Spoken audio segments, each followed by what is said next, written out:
afternoon, everyone. It's time to get back to instruction after our slightly extended spring break. As the last video said, we sort of ended with how bonds work, and that's where we're going to continue with today. First, before we start with all that, I hope you're all safe and staying indoors. Here in Tuscaloosa, we're on 24-hour curfew, so unless something really urgent comes up, we're all shut-ins. Anyway, to go on with bonds, I thought first we'll start with the general mechanical properties of bonds.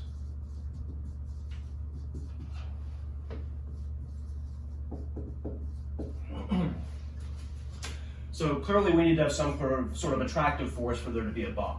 And we know what that force is. It's electrical, electrostatic. So we know that that's the ordinary Coulomb interaction, and one way is with an ionic bond. Sodium gives up one electron to form sodium plus. No, it has a full outer shell, meaning it's happy. It can find a chlorine, which will take one electron, making Cl minus, and that's also a full outer shell, meaning now both of them are happy. So what this leads to in the end is sodium chloride, common salt. So this is our typical sort of ionic bond, sort of an arrangement where one gives up an electron or two or three, another will take the electrons, making both of them happy. So that gives us our attractive force. That explains why these two are going to stick around close to one another.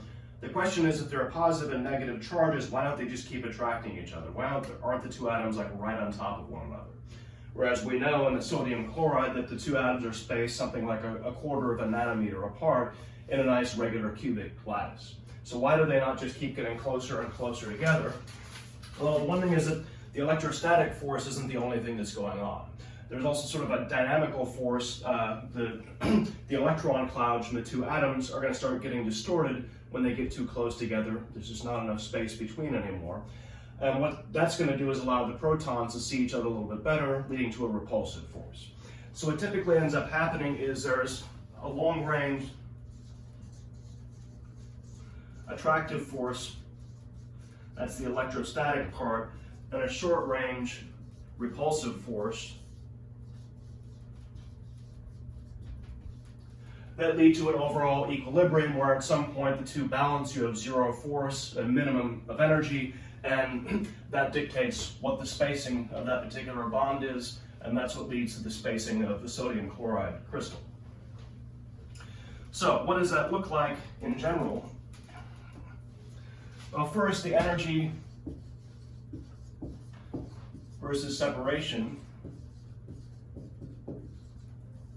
I haven't mounted the whiteboard yet, you may have noticed, so I have to be a little bit careful about not knocking it over. My dog is also very unhappy that I'm standing now between him and his way outside, so we'll just have to live with that for a little bit. So when I take the repulsive and attractive parts and plot the energy versus separation of two atoms, let's say it's sodium and chlorine, or maybe two hydrogen atoms, it doesn't really matter, we're not going to worry about the mathematical detail, just what does this curve look like? Well, at long range, we've got the Coulomb interaction, where we know the energy from physics 106 goes like 1 over r. But at short ranges, there's this repulsive part, which leads to a strong upturn in the energy. So the scale here, energy being positive means unfavorable, energy negative means favorable overall. So there is a whole region where it's favorable for this thing to exist, for these two to be near each other. Now, there's a characteristic radius we'll call r0. That's where the minimum of energy is, and since we know that the force is actually the derivative of this curve, that F is minus dE dr, that also is characterized by zero net force. So zero net force, minimum in energy. So for this whole region, favorable, unfavorable, and optimum right at R0.